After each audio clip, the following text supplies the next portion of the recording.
अस्सलाम वालेकुम स्टूडेंट्स, कैसे हैं आप लोग? उम्मीद है आप सब खैरियत से होंगे। आई am Saeeda Kamna Nadeem, I am your biology teacher for class 9th। Today we are going to solve exercise of chapter 1। Students, आज हम लोग पढ़ने जा रहे हैं एक्सरसाइज ऑफ चैप्टर 1। हम देखेंगे कि आप लोगों से किस किस्म के MCQs पूछे गए हैं और आप लोगों को उसमें से कितने % का आंसर आता है। तो सबसे पहले हम देखते हैं, सबसे पहला जो MCQ हमारे पास है वो है members of the same species living in the same place at the same time make a. इस MCQ में आप लोगों से पूछा जा रहा है कि अगर हमारे पास सेम स्पीशीज मौजूद हो और वो एक ही टाइम में एक ही जगह पर रह रही हो तो ऐसे ग्रुप ऑफ स्पीशीज़ को हम क्या कहते हैं। तो सबसे पहले उन्होंने कहा है कि क्या हम इसको हैबिटेट कहते हैं। तो हैबिटेट तो ऐसी जगह होती है या ऐसा एरिया होता है जहाँ पर लिविंग ऑर्गेनिजम्स रहते हैं, तो ये ऑप्शन नहीं हो सकता। ऑप्शन बी में आपसे पूछा गया बायोस्फीयर, क्या हम उसको बायोस्फीयर कहते हैं। तो बायोस्फीयर भी ये ग्रुप नहीं होता। इसके बाद सी हमारे पास ऑप्शन है कम्युनिटी, कि क्या हम कम्युनिटी कहते हैं ऐसे ग्रुप ऑफ स्पीशीज़ को। तो ऐसा भी नहीं होता, क्योंकि कम्युनिटी असल में हमारे पास जब डिफरेंट पॉपुलेशंस होती हैं और वो एक ग्रुप के फॉर्म में रहती हैं तो उसको हम कहते हैं कि डिफरेंट पॉपुलेशंस मिलकर एक कम्युनिटी बनाती हैं। तो ये भी ऑप्शन हमारा सही नहीं है। हमारे पास डी ऑप्शन है जो कि है पॉपुलेशन, और पॉपुलेशन की डेफिनेशन में हमने पढ़ा था कि जब भी सेम स्पीशीज़ एक जगह पर एक ही वक्त में रहें तो उनको हम कहते हैं पॉपुलेशन। और ये हमारे पास MCQ नंबर 1 का ऑप्शन नंबर डी है जो कि करेक्ट आंसर है, यानी पॉपुलेशन। MCQ नंबर 2 जो हमसे पूछा जा रहा है वो है if a scientist is studying the methods of inserting human insulin gene in bacteria which branch of biology may this be. अच्छा, ये थोड़ा टेक्निकल MCQ है और इसके अंदर आपसे ये पूछा जा रहा है कि अगर कोई भी हमारे पास एक बैक्टीरियल सेल है और उसमें हम लोग जो है वो इंसुलिन जीन डाल रहे हैं, यानी इंसुलिन एक हार्मोन है जो कि हमारे बॉडी में प्रोड्यूस होता है और ये हार्मोन हमारे अंदर ब्लड ग्लूकोज लेवल को कंट्रोल करता है। लेकिन अगर किसी को डायबिटीज़ है और उसमें इंसुलिन प्रोड्यूस नहीं हो रही तो फिर हमें ख़ुद से उसमें इंट्रोड्यूस करानी पड़ेगी इंसुलिन, और इस पर्पस के लिए हम लोग इंसुलिन प्रोड्यूस करते हैं और हम लोग प्रोड्यूस करते हैं लैब में, और हम प्रोड्यूस करते हैं इसको माइक्रो ऑर्गेनिज्म यानी बैक्टीरियल सेल में बाय इंसर्टिंग इंसुलिन जीन। तो हम ये जो टेक्निक है, यानी हम लोग ये जो पढ़ रहे हैं कि अगर हम लोग को इंसुलिन चाहिए और हम लोग जो है वो इंसुलिन जीन को इंसर्ट करेंगे बैक्टीरियल सेल में, तो वो बैक्टीरियल सेल इंसुलिन प्रोड्यूस करेगा और फिर हम इस इंसुलिन को डायबिटीज़ की ट्रीटमेंट के अंदर यूज़ करेंगे। तो हम ऐसी ब्रांच जो बायोलॉजी की है, जो कि हमें स्टडी किस चीज़ के बारे में हमें बताती है कि हम लोग किस तरह कोई भी नया प्रोडक्ट बना सकते हैं और उसको ह्यूमन की वेलफेयर के लिए इस्तेमाल कर सकते हैं। तो हमने ये पढ़ा था, एक ब्रांच थी, थोड़ा आप लोग अपने जहन पे जोर डालें। पहले हम ये देख लेते हैं कि इन्होंने हमें कौन कौन सी ऑप्शंस दी हुई हैं और इसमें से कौन सी करेक्ट ऑप्शन है, तब तक आप सोचेंगे इसका आंसर क्या होगा। ऑप्शन नंबर 1 में एनाटमी है। तो एनाटमी में तो हम पढ़ते हैं internal structure of living organisms को, तो ये नहीं हो सकता। फिजियोलॉजी में हम लोग किसी भी ऑर्गेनिज्म के डिफरेंट पार्ट्स का फंक्शन स्टडी करते हैं, तो ये वाला ऑप्शन भी सही नहीं हो सकता। सी ऑप्शन हमारे पास है बायोटेक्नोलॉजी। तो बायोटेक्नोलॉजी में हम लोग ने ये पढ़ा था कि बायोटेक्नोलॉजी ऐसी ब्रांच है बायो की जिसके अंदर हम लोग डिफरेंट प्रोडक्ट्स प्रोड्यूस करते हैं और इन प्रोडक्ट्स को फिर हम लोग यूटिलाइज करते हैं for the welfare of Mankind. तो यहाँ पर जो इंसुलिन प्रोडक्शन है ये भी असल में वेलफेयर के लिए इस्तेमाल हो रही है, यानी ट्रीटमेंट हो रही है इससे ह्यूमन इंसुलिन की, तो उससे ह्यूमन इंसुलिन को फ़ायदे। तो इसका मतलब ये हुआ कि ये जो यहाँ पर इंसुलिन प्रोड्यूस हो रही है ये भी असल में वेलफेयर के लिए इस्तेमाल हो रही है ह्यूमन बींग्स के। तो बायोटेक्नोलॉजी यानी सी ऑप्शन हमारे पास करेक्ट है। और जो डी ऑप्शन है वो है फार्माकोलॉजी यानी ड्रग्स वगैरह की स्टडी जिसको हम कहते हैं, तो ये भी ऑप्शन नहीं हो सकता। तो हमारे पास जो MCQ नंबर 2 है उसका सी ऑप्शन यानी कि बायोटेक्नोलॉजी जो है ये सही है, जिसके अंदर हम लोग ये भी स्टडी कर सकते हैं कि किस तरह ह्यूमन इंसुलिन जीन को हम बैक्टीरिया में इंसर्ट कराकर इंसुलिन प्रोड्यूस करा सकते हैं और इस इंसुलिन को for the treatment of diabetes जो है वो यूज़ कर सकते हैं। MCQ नंबर 3 आपसे पूछा जा रहा है which one will be the correct sequence of the levels of organization of life. हमने लेवल्स पढ़े थे आपने ये जो ऑप्शंस गिवन है 4, इनमें से आप लोगों ने ये देखना है कि कौन सा एमसीक्यू का ऑप्शन जो है वो बिल्कुल करेक्ट सीक्वेंस आपको बता रहे हैं लेवल्स ऑफ ऑर्गेनाइजेशन के।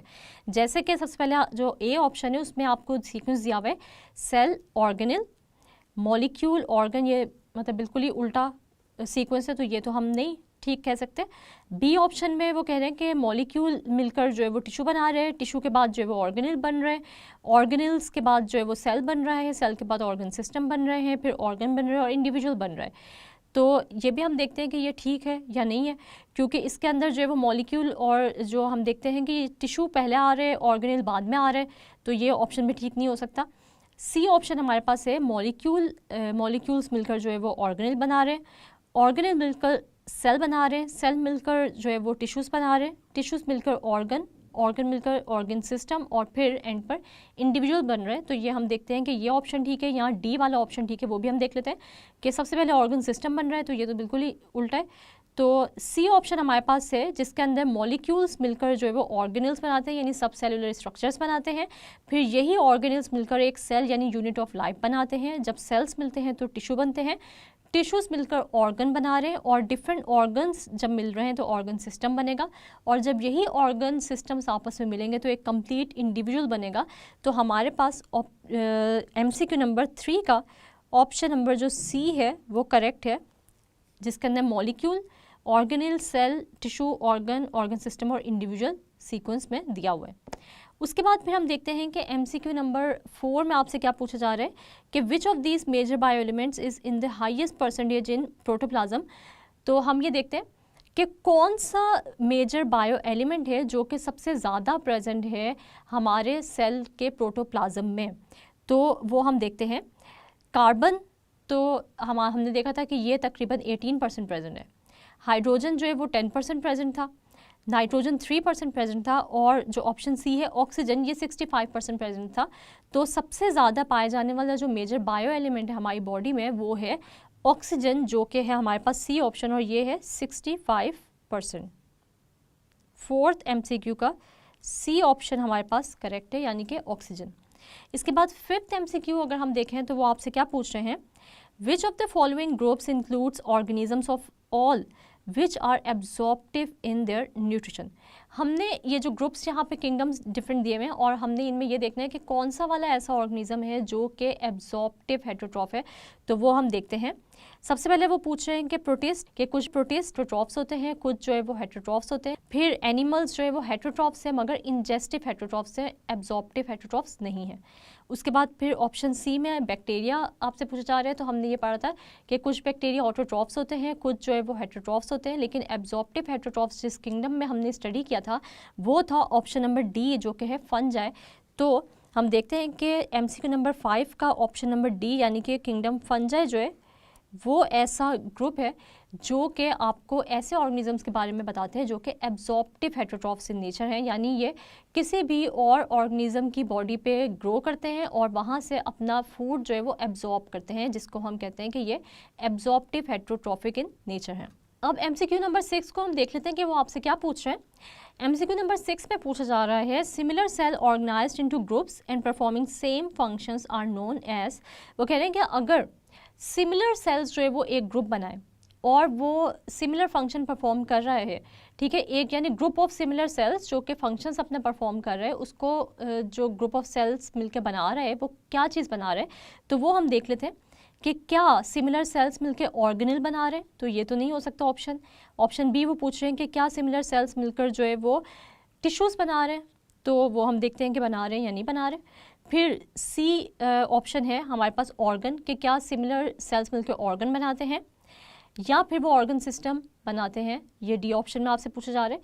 तो हम ये देखते हैं कि जब भी सिमिलर सेल्स मिलेंगे तो वो बनाएंगे टिश्यूज़, ठीक है। सिमिलर सेल्स मिलकर जो के सेम फंक्शंस परफॉर्म कर रहे हैं वो बनाएंगे टिश्यू। तो ऑप्शन नंबर बी यानी 6 MCQ का ऑप्शन नंबर हमारे पास बी है जो कि करेक्ट है। MCQ नंबर 7 देख लेते हैं। Which of these tissues also makes the glandular tissue in animals. वो पूछ रहे हैं कि इनमें से कौन सा टिश्यू है जो कि ग्लैंडुलर टिश्यू भी बना रहे हैं। तो हम देखते हैं कि क्या एपिथेलियल टिश्यू है जो कि ग्लैंडुलर टिश्यू भी बना रहे हैं एनिमल्स के अंदर। मस्कुलर टिश्यू है जो कि ग्लैंडुलर टिश्यू बनाता है, या कनेक्टिव टिश्यू है सी ऑप्शन, क्या वो ग्लैंडुलर टिश्यू बनाएगा, या फिर हमारे पास एक और ऑप्शन है डी ऑप्शन जो कि हमारे पास है नर्वस टिश्यू। क्या नर्वस टिश्यू को हम ग्लैंडुलर टिश्यू भी कहते हैं? तो हम ये देखते हैं कि 7 जो MCQ है उसका ऑप्शन नंबर ए है जो कि हमारे पास करेक्ट है, यानी एपिथेलियल टिश्यू है जो कि ग्लैंडुलर टिश्यू हमारे अंदर बना रहे हैं एनिमल्स के अंदर। फिर हम देखते हैं MCQ number 8, the level of organisation that is less definite in plants. कौन सा लेवल ऑफ ऑर्गेनाइजेशन है जो कि एनिमल्स में तो बहुत कॉम्प्लेक्स है, ठीक है, मगर अगर हम लोग एनिमल्स और प्लांट्स का कंपैरिजन करें तो प्लांट्स की बॉडी में ये लेस कॉम्प्लेक्स है। तो हम देखते हैं सबसे पहला जो लेवल हमारे पास है वो है टिश्यू लेवल। क्या टिश्यू लेवल है जो कि एनिमल्स की बॉडी में कॉम्प्लेक्स है और प्लांट्स की बॉडी में जो है वो सिंपल है। तो इसके अलावा हम देखते हैं कि ऑर्गन लेवल है जो कि इतना डेफिनेट नहीं है प्लांट्स के अंदर, सी ऑप्शन, या फिर ऑर्गन सिस्टम लेवल है जो कि इतना डेफिनेट नहीं है, यानी इतना वेल ऑर्गेनाइज नहीं है प्लांट्स के अंदर, या फिर इंडिविजुअल लेवल है जो कि इतना वेल ऑर्गेनाइज नहीं है। तो हमारे पास 8th जो ऑप्शन है उसके अंदर हम लोगों ने ये पढ़ा हुआ है पहले भी, आपका जो टॉपिक था organ and organ system level, तो उसके अंदर हम लोगों ने ये पढ़ा था एंड पर कि प्लांट्स में ऑर्गन सिस्टम लेवल है जो कि इतना वेल ऑर्गेनाइज्ड या इतना डेफिनेट नहीं है। तो हम ये देखते हैं कि 8 जो हमारे पास MCQ है उसका ऑप्शन नंबर सी जो है हमारे पास, यानी ऑर्गन सिस्टम लेवल जो है ये करेक्ट ऑप्शन है। फिर हम देखते हैं कि 9th MCQ में आपसे वो क्या पूछ रहे हैं, what is true about Volvox. Volvox के बारे में आप लोगों ने जो है वो क्या पढ़ा था, हमने ये पढ़ा था कि वॉल्वॉक्स ऐसा ऑर्गेनिज्म होता है जो कि यूनिसेलुलर है, मतलब एक सेल से मिलकर बना हुआ है, मगर ये कॉलोनीज की फॉर्म में रहता है, ठीक है, यानी कॉलोनियल ऑर्गेनाइजेशन शो करता है। तो हम ये देख लेते हैं कि इनमें से जो क्लोजेस्ट ऑप्शन है वो कौन सा वाला आपको लगता है कि वॉल्वॉक्स के साथ जो है वो बिल्कुल ठीक या फिट बैठता है। तो हम देखते हैं कि ऑप्शन नंबर ए है जो कि वो कह रहे हैं कि क्या वॉल्वॉक्स जो है वो यूनिसेलुलर प्रोकैरियोट्स होते हैं, तो ऐसा नहीं है। फिर हम देखते हैं यूनिसेलुलर यूकैरियोट्स होते हैं, तो ऐसा भी नहीं है क्योंकि ये यूनिसेलुलर तो होता है मगर ये कॉलोनीज की फॉर्म में एग्जिस्ट करते हैं। तो सी ऑप्शन में पूछेंगे क्या ये कॉलोनियल यूकैरियोट है, तो हम देखते हैं कि ये ऑप्शन ठीक है, या डी अब देख लेते हैं कि वो क्या है। तो डी ऑप्शन में आपसे पूछ रहे हैं कि क्या जो वॉल्वॉक्स है वो मल्टी सेलुलर है और यूकैरियोट है, तो ये तो ऑप्शन नहीं हो सकता।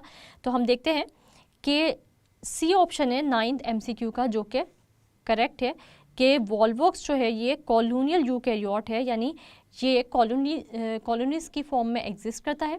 और इसके अलावा अगर हम इसके जो है वो ये देखें कि ये प्रोकैरियोटिक सेल से बना है या यूकैरियोटिक सेल से बना है, तो ये यूकैरियोटिक सेल से बना है क्योंकि हम देखते हैं कि वॉल्वॉक्स के सेल में अपना वेल डिफाइंड न्यूक्लियस भी मौजूद होता है, और इसके अलावा हम देखते हैं कि इसके अंदर ऑर्गेनल्स भी हैं जो कि मेम्ब्रेन बाउंडेड मौजूद होती हैं, तो इसलिए हम कहते हैं कि ये यूकैरियोट इन नेचर है। फिर हम देखते हैं MCQ नंबर 10 में आपसे क्या पूछा जा रहा है कि when we study the feeding relations among different animal species of a forest at what level of organisation we are studying. वो पूछ रहे हैं कि अगर आप लोग ने जो है वो आपके पास एक लेवल ऑफ ऑर्गेनाइजेशन है और आप उसको स्टडी कर रहे हैं, अगर आप ये स्टडी कर रहे हैं कि डिफरेंट ऑर्गेनिजम्स का आपस में क्या फीडिंग रिलेशनशिप है, यानी वो एक दूसरे पर न्यूट्रिशनली जो है वो किस तरह डिपेंड करती हैं, क्या वो आपस में फूड चेन्स के थ्रू इंटरलिंक्ड हैं, फूड वेब्स के थ्रू इंटरलिंक्ड हैं, या कौन इन ऑर्गेनिज्म में से प्रे है कौन प्रीडेटर है। लेकिन वो आपको बता रहे हैं कि आप ये जो स्टडी कर रहे हैं ये आप एक फॉरेस्ट में मौजूद जो ऑर्गेनिज्म से उन पे कर रहे हैं। तो हमने अगर आप जहन पे जोर डालें तो हमने फॉरेस्ट जो है वो उसकी एग्जांपल पढ़ी थी एक लेवल ऑफ ऑर्गेनाइजेशन में, तो वो आपने याद करने कि वो कौन सा लेवल ऑफ ऑर्गेनाइजेशन था जिसके अंदर आप लोगों ने फॉरेस्ट की जो है वो एग्जांपल पढ़ी थी। तो वो हम देखते हैं, आपको कुछ यहाँ पर ऑप्शंस दी हुई हैं। ए ऑप्शन इंडिविजुअल, क्या वो इंडिविजुअल लेवल में हमने फॉरेस्ट की एग्जाम्पल पढ़ी थी, तो ऐसा नहीं है। क्या हमने पॉपुलेशन लेवल में फॉरेस्ट की एग्जांपल पढ़ी थी, तो ऐसा भी नहीं है। सी ऑप्शन आपको दिया हुआ है कम्युनिटी लेवल, तो हमने क्या कम्युनिटी लेवल में फॉरेस्ट को देखा था, ये आप थोड़ा जहन पे जोर डालें जब तक हम डी ऑप्शन देख लेते हैं। तो डी ऑप्शन में वो पूछ रहे हैं कि क्या बायोस्फीयर में हम लोगों ने फॉरेस्ट को स्टडी किया था, तो हम ये देखते हैं कि 10th MCQ का जो करेक्ट ऑप्शन है वो है ऑप्शन सी, यानी कम्युनिटी लेवल। कम्युनिटी लेवल में हम लोगों ने फॉरेस्ट को स्टडी किया था और हमने देखा था कि ये हमने एग्जाम्पल पढ़ी थी किसके अंदर, कॉम्प्लेक्स कम्युनिटी के अंदर एग्जांपल पढ़ी थी कि फॉरेस्ट जो है वो एक कॉम्प्लेक्स कम्युनिटी होती है, क्योंकि हम ये देखते हैं कि फॉरेस्ट में बहुत सारी डिफरेंट टाइप्स की पॉपुलेशंस जो है वो एग्जिस्ट करती हैं जो कि फॉरेस्ट कम्युनिटी बनाती हैं। तो इसका मतलब ये हुआ कि हमारे पास MCQ नंबर 10 का जो ऑप्शन है, जब भी हम किसी फॉरेस्ट को स्टडी करेंगे तो वो कौन से लेवल पे स्टडी करेंगे, हम स्टडी करेंगे कम्युनिटी लेवल पे। तो ऑप्शन सी हमारे पास इसका करेक्ट है। अब हम देखते हैं कि आप लोगों को जैसे मैंने बताया कि ये MCQs जो हैं वो इनके कौन से ऑप्शंस ठीक हैं, और मैंने आप लोगों को साथ साथ जो है वो एक्सप्लेनेशन भी दी कि क्यों कोई भी ऑप्शन जो है वो सही नहीं है, और अगर कोई ऑप्शन सही है तो वो कौन सा सही है और क्यों सही है। तो इसी तरह आप लोगों ने इन MCQs को प्रिपेयर करना है, यानी आप लोगों को रीज़न्स भी पता होने चाहिए। जो भी आप आंसर लगा रहे हैं वो आप क्यों लगा रहे हैं, आपने कहाँ पर चैप्टर के अंदर आपने कहाँ पर जो है वो इस MCQ के बारे में स्टडी किया था, ये आपको पता होना चाहिए। और ये MCQs आप लोगों से जो है वो एग्ज़ाम्स में भी पूछे जा सकते हैं। साथ ही साथ आप ये चैप्टर जो है वो अच्छे तरीके से जब गो थ्रू करेंगे, एक दफ़ा प्रिपेयर करेंगे और फिर उसको बार बार रिवाइज़ करेंगे, तो आप लोगों को पता चल जाएगा कि इन MCQs के अलावा और भी बहुत सारे MCQs हैं जो कि आपसे एग्ज़ाम्स में पूछे जा सकते हैं। बहुत सारी ऐसी लाइंस हैं जिनके MCQs जो है वो बनते हैं, बहुत सारी डेफिनेशंस होती हैं, एग्जांपल्स होती हैं जो कि आपसे MCQ वाइज जो है वो पूछी जा सकती हैं। इसलिए आप लोगों ने हमेशा चैप्टर्स जितने भी आपकी बुक के हैं उन सबको जो है वो आपने अच्छे तरीके से जो है वो प्रिपेयर करना होता है। एक एक लाइन पढ़नी होती है, समझनी होती है, ताकि अगर उसमें से शॉर्ट क्वेश्चन पूछ लें आपसे, लॉन्ग क्वेश्चन पूछ लें, या फिर MCQ भी अंदर से आ जाए किसी भी लाइन से, तो आपको ये पता हो कि कौन सा ऑप्शन जो है वो लॉजिकली बिल्कुल ठीक है या फिर बिल्कुल जो है वो क्लोजेस्ट वन है, ताकि आप लोगों का जो है वो, अगर आप लोगों को कोई ऐसा MCQ आते हैं जिसमें आपको बहुत ज़्यादा कन्फ्यूजन है, तो आप लोग हमेशा जो आप लोगों को लगता है कि बहुत ही क्लोजेस्ट जो आपको जो है वो आंसर लग रहा होता है, आप उस पर हमेशा आंसर मतलब टिक लगाया करें या इन सर्कल उसको क्या करें, ताकि आप लोग के ज़्यादा चांसेस ये हों कि आप लोग के MCQs जो है वो करेक्ट हों। तो आप लोगों ने ये MCQs प्रिपेयर कर लेने हैं, एक्सरसाइज के भी और चैप्टर भी आप लोगों ने प्रिपेयर कर लेना है। जी स्टूडेंट्स, तो आज हमने सॉल्व की एक्सरसाइज चैप्टर 1 की। हम लोग ने देखा कि आप लोगों से पूछे गए कुछ MCQs और हमने उनके आंसर सीखे। उम्मीद है आप लोगों को आज का लेक्चर अच्छे से समझ आ गया होगा। नेक्स्ट लेक्चर तक के लिए अपना बहुत सारा ख्याल रखिएगा और मुझे दुआओं में याद रखिएगा।